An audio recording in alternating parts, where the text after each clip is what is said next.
नमस्कार, आप देख रहे हैं प्रत्येक न्यूज लाइव। मैं हूं आपके साथ रविशंकर। आज एक अच्छी खबर संसद से नजर आई।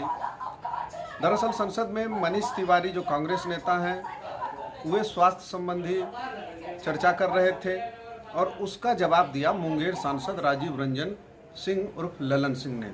मुंगेर सांसद ने मनीष तिवारी को जमकर धोया, पूरे विपक्ष की बोलती बंद कर दी। उन्होंने हर प्रश्न का जवाब दिया, विपक्ष के हर प्रश्न का जवाब दिया। मौका था सदन में स्वास्थ्य संबंधी पेश अनुदान मांग पर बहस की। इसके जवाब में सांसद ललन सिंह ने हर प्रश्न का जवाब दिया विपक्ष का। उन्होंने एक समय, आपको याद होगा, लॉकडाउन के समय जब ताली बजाया गया था, देश भर में थालियां पीटी गई थी, दीपक जलाए गए थे, ऐसे ऐसे कार्यक्रम आयोजित किए गए थे। प्रधानमंत्री के अनुरोध पर, प्रधानमंत्री के अपील पर पूरा देश एक साथ उठ खड़ा हुआ था। देश ने तालियां बजाई, थालियां बजाई, दीपक जलाए। इसका भी कांग्रेस के द्वारा मजाक उड़ाया गया था और इस सवाल पर उन्होंने कांग्रेस को आज जमकर घेरा। उन्होंने कहा कि ये प्रधानमंत्री ने देश को एक सूत्र में बांधने के लिए और जनता में जन जागृति पैदा करने के लिए किया था और आपने उसका भी मजाक उड़ाया। ऐसे कई मुद्दे आते हैं जब राजनीति करनी चाहिए, लेकिन ऐसे भी मुद्दे देश के अंदर कभी कभी आ जाते हैं जब पूरे देश को एक साथ खड़ा होना चाहिए। और कोरोना जैसी वैश्विक महामारी एक ऐसा ही समय था, ऐसा ही मुद्दा था जिस पर राजनीति नहीं होनी चाहिए थी। उन्होंने प्रियंका गांधी का नाम ना लेते हुए भी उन पर निशाना साधा। आपको याद होगा, यूपी के बॉर्डर पर प्रियंका गांधी के बसों को रोक दिया गया था यूपी सरकार के द्वारा, और तब उसमें ये पता चला था कि उन्होंने जो बसेस की जो लिस्ट उन्होंने प्रियंका गांधी ने जारी की थी, उसमें से कई सारे स्कूटर, रिक्शा आदि के भी नंबर सामने आए थे शोध के बाद। तो इन सारे सवालों पर आज जमकर विपक्ष को करारा जवाब दिया है सांसद ललन सिंह ने। आप भी सुने प्रत्येक न्यूज लाइव के माध्यम से। अध्यक्ष महोदय,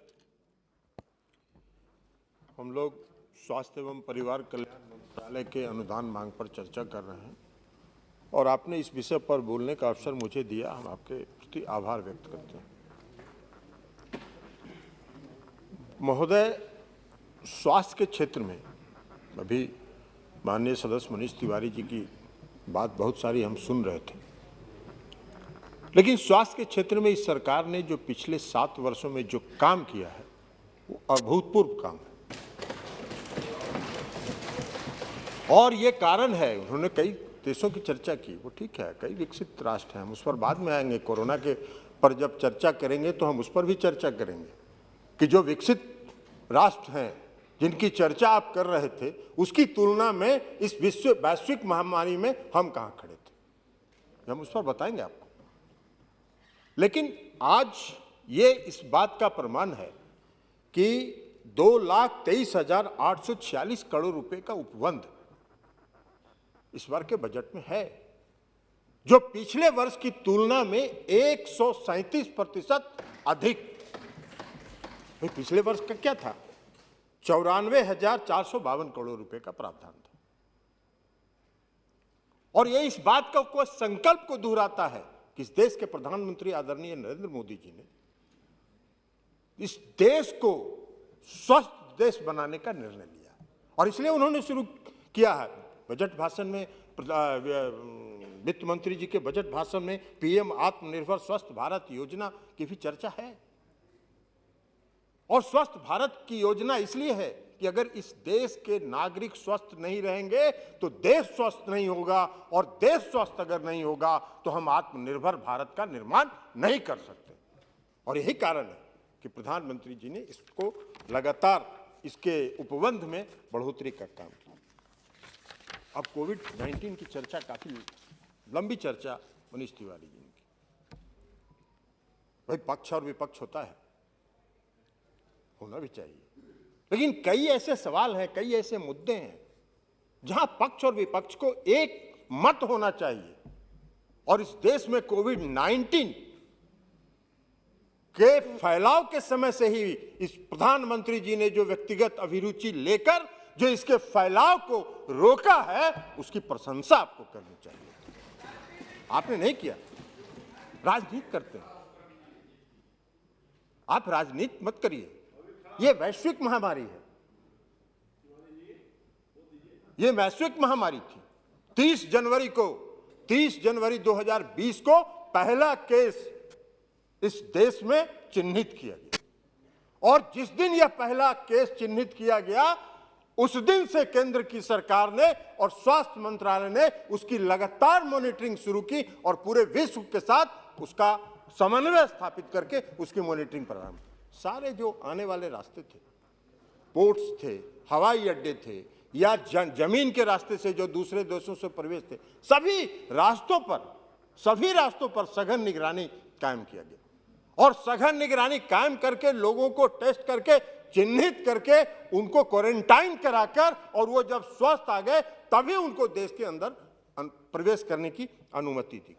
ये देश का जो ढांचा है वो संघीय ढांचा है और संघीय ढांचा में कई केंद्र की सरकार अलग दल से निर्भर करती है, अलग गठबंधन की सरकार है, कई राज्यों की सरकार है जो अलग अलग है, लेकिन प्रधानमंत्री नरेंद्र मोदी जी ने पूरे संघीय ढांचा का पालन किया। पूरे कोविड-19 के दौरान हर राज्य से हर एक छोटी विषय पर भी राज्यों के साथ समन्वय स्थापित किया।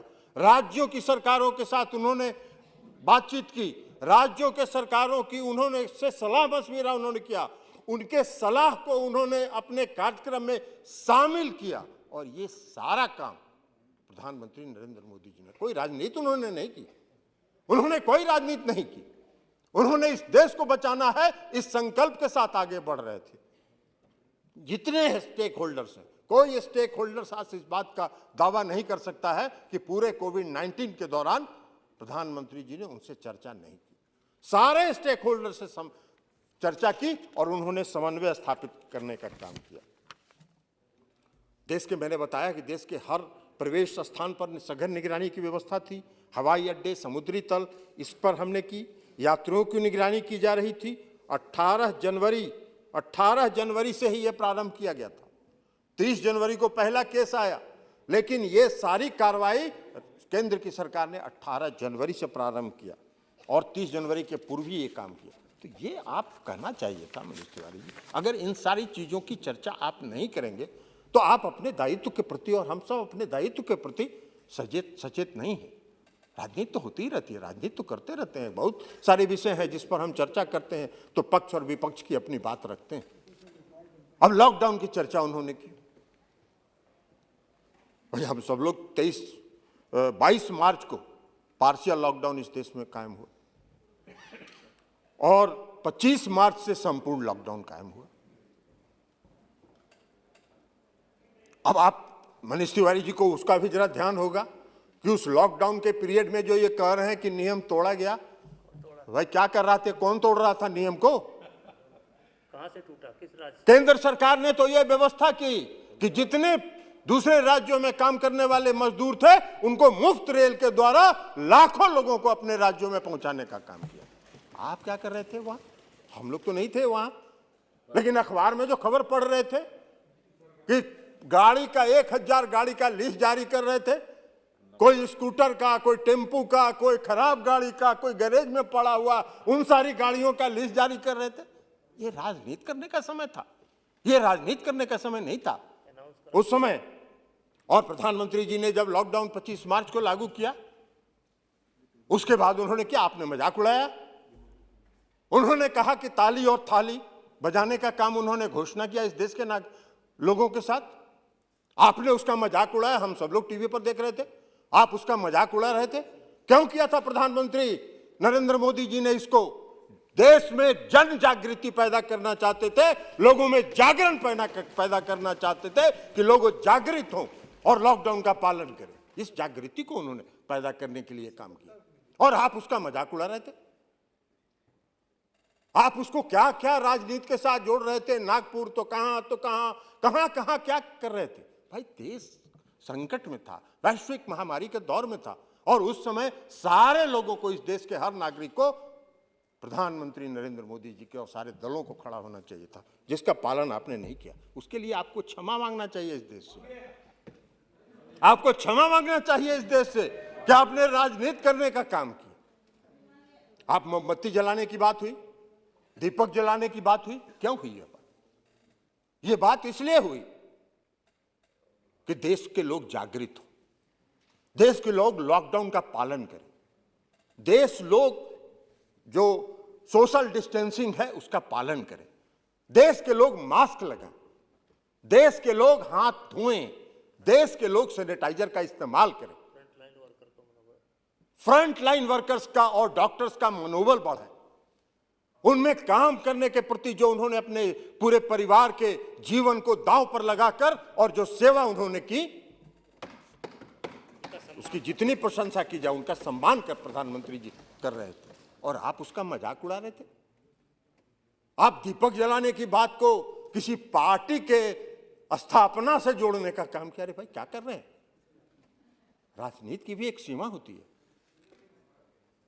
तो इसलिए अध्यक्ष महोदय, और लॉकडाउन में जो प्रधानमंत्री, आदरणीय प्रधानमंत्री नरेंद्र मोदी जी ने जो जन जागृति पैदा की, उसका प्रभाव पड़ा और उसका प्रभाव है कि हम अपने देश में दुनिया की तुलना में जो फैलाव का दर है वो सबसे कम दर पर हम खड़े हैं।